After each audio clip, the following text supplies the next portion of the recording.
Audio Jungle.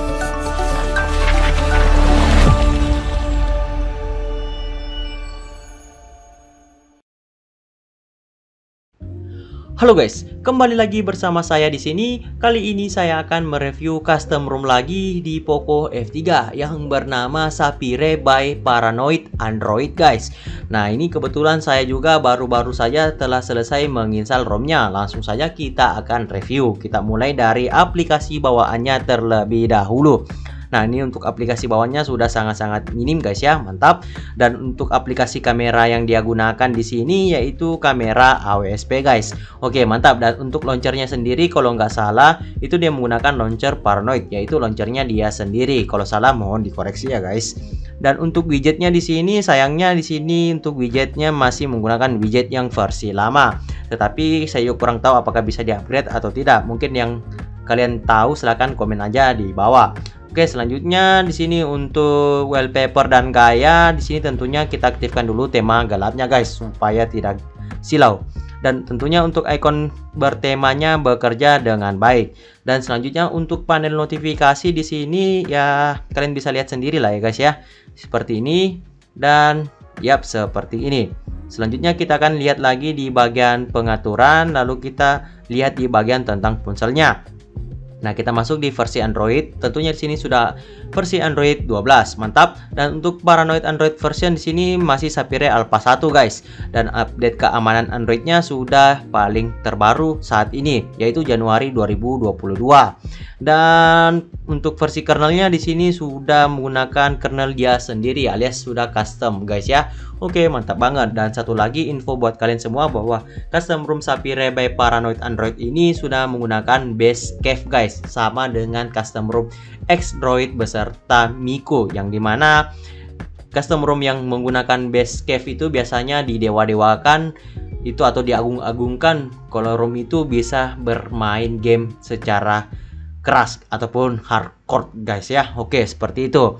Dan sayangnya untuk di custom ROM Paranoid Android ini tidak ada yang namanya fitur kustomisasi ya, tapi nggak apa-apa lah ya. Saya lebih suka juga kalau misalnya nggak terlalu banyak ataupun tidak terlalu rame fitur kustomisasinya, tapi kita langsung saja menjelajah di bagian baterainya terlebih dahulu.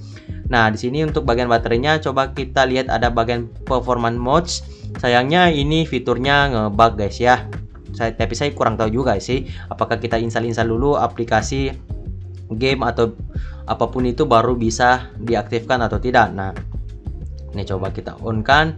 Nah, ini nggak ada muncul sama sekali guys. Nanti saya coba ketika saya sudah menginstal beberapa aplikasi. Dan untuk masalah penyimpanan di sini sistemnya dia menggunakan 17 GB guys. Oke, mantap banget cuy ya. Dan selanjutnya untuk bagian tampilan. Nah, ini bagian tampilannya guys ya, kalian simak dengan baik. Yap, seperti ini. Dan ini smooth display. Nah, di sini kalian bisa mengganti 60 Hz ataupun 120 Hz. Buat kalian yang mencari 90 Hz, kalian nggak usah cari-cari ya guys ya. Kalian syukuri aja 60 sama 120 Hz. Kalau kalian merasa 120 Hz boros, ya gunakan 60 Hz. Seperti itu cuy. Dan di sini ada fitur ketuk untuk membangunkan. Oke, mantap. Selanjutnya di sini kita lihat di bagian sistem, lalu kita masuk bagian gestur. Tekan dan tahan tombol daya. Oke, mungkin cuma seperti ini guys. Sayangnya fitur yang saya cari-cari untuk skip musik itu nggak ada di ROM ini guys. Jadi ya nggak apa-apa lah ya guys ya. Ini hampir mirip-mirip dengan Pixel Experience yang betul-betul pure dengan stok Android. Nah, seperti ini. Oke, mungkin selanjutnya saya akan menginstal lagi beberapa aplikasi beserta game untuk mengetes performanya, apakah ini ROM benar-benar enak digunakan gaming atau tidak. Jadi tunggu saja. Oke guys, di sini saya telah selesai menginstal beberapa aplikasi untuk mengetes performanya, dan sekaligus di sini saya selesai mengetes performanya. Langsung saja kita lihat untuk hasilnya. Nah, di sini adalah hasil Antutu benchmark yang versi 9.2.7 dan beginilah hasilnya. Oke, by the way guys, di sini sebenarnya saya sudah melakukan percobaan mengaktifkan ini. Nah, ini on off. Ini hasilnya sama saja, tidak ada perubahan guys. Bisa dikatakan ini ngebug guys. Jadi wajar saja untuk skor AnTuTu benchmarknya seperti ini. Nah, untuk cara mengakali supaya skornya lebih tinggi, yaitu kalian tinggal memasang modul ini guys. Nah, ini modul thermal teknologi Qualcomm 870 ataupun Snapdragon 870 guys. Nah, untuk link downloadnya ini tentunya sudah saya berikan di deskripsi guys. Nah, di sini saya telah memasang dan sekaligus di sini saya mencoba untuk mengetesnya lagi. Dan untuk hasilnya di sini untuk AnTuTu benchmark, yap, ini naiknya sangat-sangat drastis tentunya guys. Nah, ini sangat menakjubkan. Di sini untuk versi AnTuTu-nya masih sama dengan versi sebelumnya, yaitu 9.2.7. Dan beginilah hasil yang dia dapatkan guys. Bagaimana menurut kalian? Mantap tidak? Ya mantap lah, masa enggak? Oke, selanjutnya di sini ada Geekbench 5. Oke, untuk Geekbench 5 di sini yang dimana sebelum saya menginstal modulnya ya seperti ini. Dan ketika selesai menginstal modulnya hasilnya seperti ini. Yap, walaupun perubahannya tidak sejauh, tapi ya ini sudah lumayan guys ya peningkatannya. Oke, mantap banget. Dan untuk CPU throttling, nah di sini tunggu saya perlihatkan sebelumnya. Nah, saya perlihatkan dulu sebelumnya. Nah, ini dia guys. Ini bukan ini. Nah, ini sebelum saya menginstal modul performanya ya, sebenarnya stabil-stabil aja guys. Ya, di sini untuk settingannya saya set default dan di sini saya ngetes 6 menit dan beginilah hasilnya.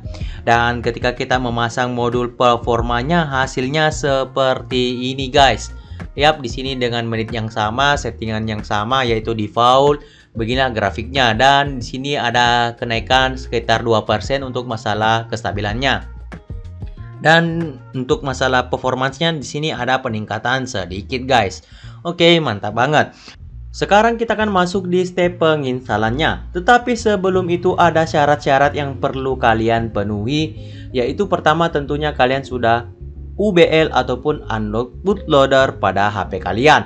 Dan yang kedua yaitu kalian sudah memasang yang namanya custom recovery seperti TWRP ataupun Orangefox guys. Nah, ketika kalian telah selesai memenuhi syarat-syarat yang tadi, kalian tinggal download aja ROM yang ada di deskripsi. Nah, langsung saja ketika kalian selesai mendownload ROM-nya, kalian pindahkan ke USB OTG. Yap, kenapa di sini saya menyarankan menggunakan USB OTG? Dikarenakan di Poco F3 itu tidak ada yang namanya slot micro SD, maka dari itu kita perlu yang namanya USB OTG untuk mempermudah instalasi custom ROM pada Poco F3 ini. Oke, langsung saja kalian masuk ke custom recovery-nya. Pastinya kalian sudah tahu guys ya, yaitu kalian restart aja lalu kalian tahan volume atas sampai dia masuk ke dalam custom recovery-nya. Nah, kita sudah ada di dalam custom recovery-nya, langsung saja kalian colokkan USB OTG kalian seperti ini. Nah, mantap guys ya. Nah, ini sudah ada di dalam custom recovery Orangefox-nya. Tunggu saya redupkan terlebih dahulu, ini mungkin agak slow guys ya. Oke, mantap. Nah, ini tinggal masuk ke files, langsung saja kalian pilih yang tanda panah bawah ini, kalian tekan, kalian pilih USB OTG. Dan ini kok USB OTG-nya tidak terbaca, ternyata kita harus mount dulu di bagian USB OTG ini. Nah, kalian tinggal masuk ke menu, lalu kalian pilih mount, kalian aktifkan yang USB OTG yang ini guys. Lalu kalian pilih lagi files dan secara otomatis USB OTG kalian sudah terdeteksi. Langsung saja kalian cari ROM yang kalian ingin pasang. Nah, di sini ada AWSPA guys ya, yang ROM baru-baru yang nge-hype abis ini. Langsung saja kalian tekan yang ini. Nah, pastikan kalian centang refresh Orangefox after flashing ROM guys, supaya pas selesai nge-install ROM-nya itu TWRP ataupun custom recovery-nya tidak hilang. Nah, ini sudah kecentang, langsung saja kalian swipe to install seperti ini. Dan ini sudah masuk ke proses flashing, jadi kita tunggu terlebih dahulu. Nah, untuk instalasinya di sini sudah successful guys. Nah, kalian bisa lihat sendiri di sini. Dan yap, ini sudah selesai. Langsung saja kalian kembali ke menu utama, lalu kalian pilih reboot ataupun masuk ke menu dulu, lalu pilih reboot, lalu pilih ke recovery-nya guys. Oh ya, kita cabut aja di sini untuk USB OTG-nya karena kita sudah selesai melakukan yang namanya instalasinya. Oke. Nah, ini kita sudah masuk lagi ke dalam custom recovery Orangefox-nya.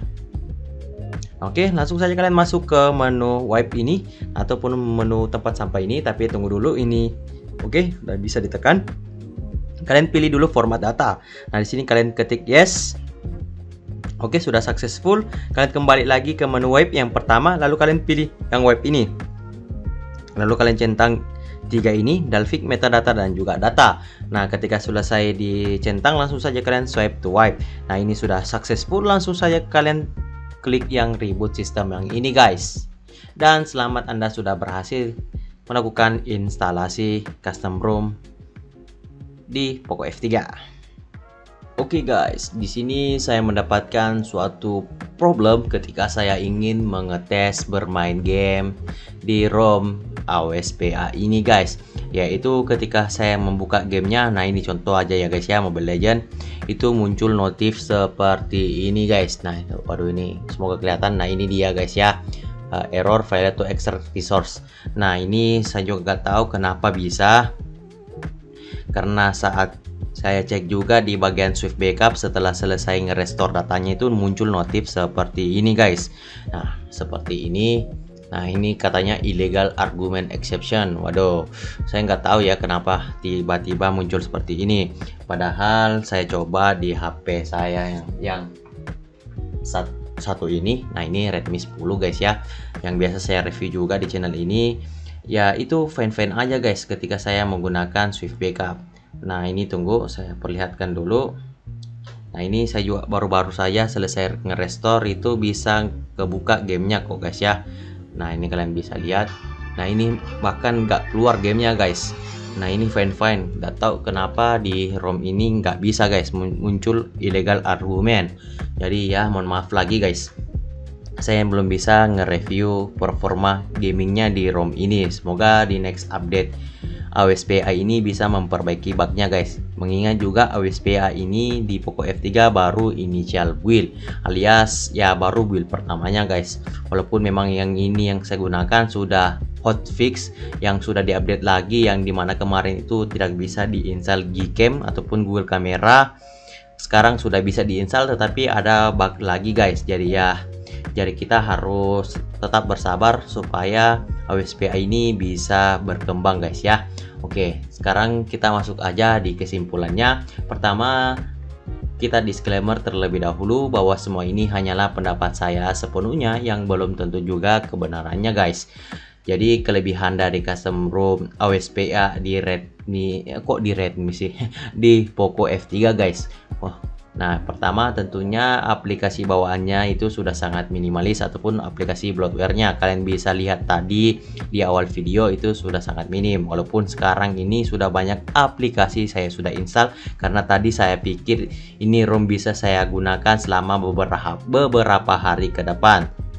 Tapi ternyata ada bug yang membuat saya risih, jadi ya harus pindah lagi guys. Dan yang kelebihan yang kedua tentunya user interface-nya dan multitaskingnya sudah lumayan enak. Nah, ini saya jamin ini sudah sangat-sangat enak guys ya. Nah, ini kita coba scroll guys ya.